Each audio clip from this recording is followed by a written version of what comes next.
Simbah Abdul Mannan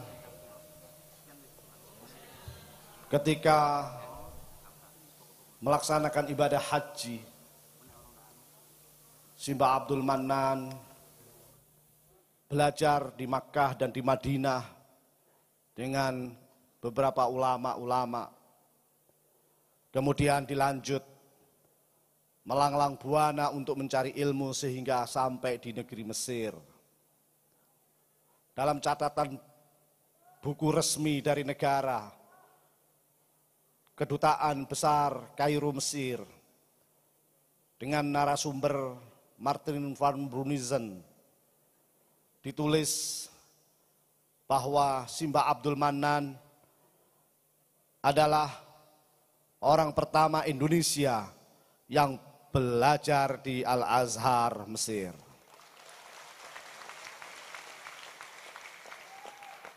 Kemudian diperkuat ketika saya secara pribadi, Lukman Al-Hakim, ziarah ke Mesir beberapa tahun yang lalu. Kami berziarah ke guru beliau, yaitu Grand Sheikh Mesir yang nomor 18, Asy-Syaikh Ibrahim Al-Bajuri, yang merupakan guru besar Simbah Kiai Abdul Mannan setelah Simbah Kiai Hasan Besari.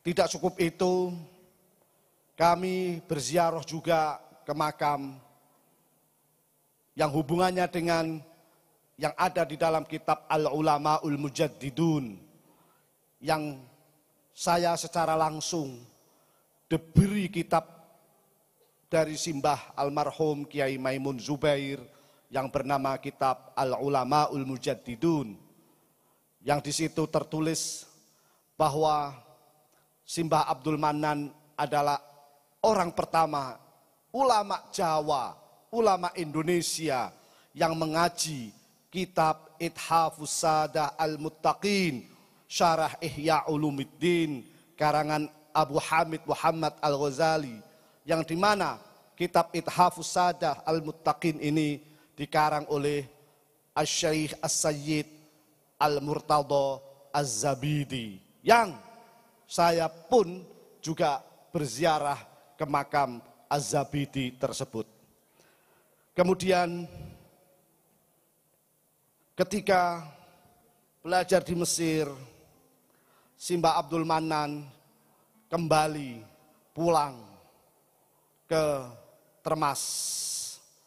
Itu pun dilaksanakan tahun 1850-an di Mesir. Diperkirakan kembali ke Termas 1858-1860. Sekitar tahun itulah Simbah kembali ke Termas untuk mengasuh pondok Termas yang kita cintai ini.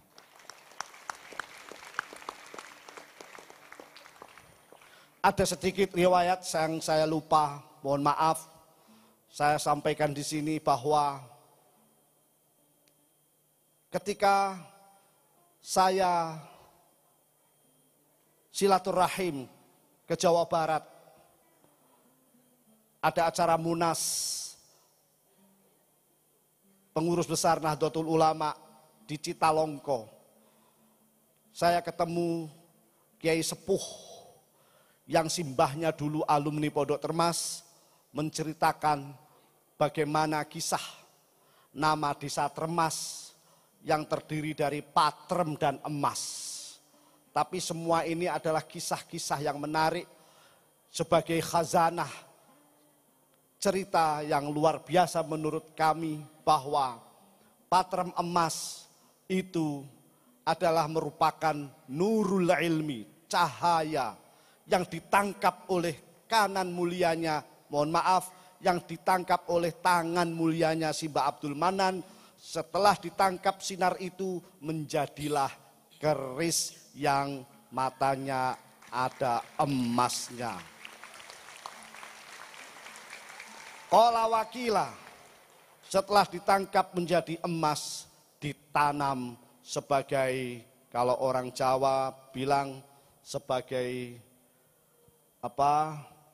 ditanam, ditumbal lah sebagai tumbal atau apalah untuk desa Termas ini. Dan insya Allah sampai sekarang keris itu masih tertanam, dan kalau mungkin dibuktikan siapa yang berani mengambil silahkan, lek ora wedi kualat.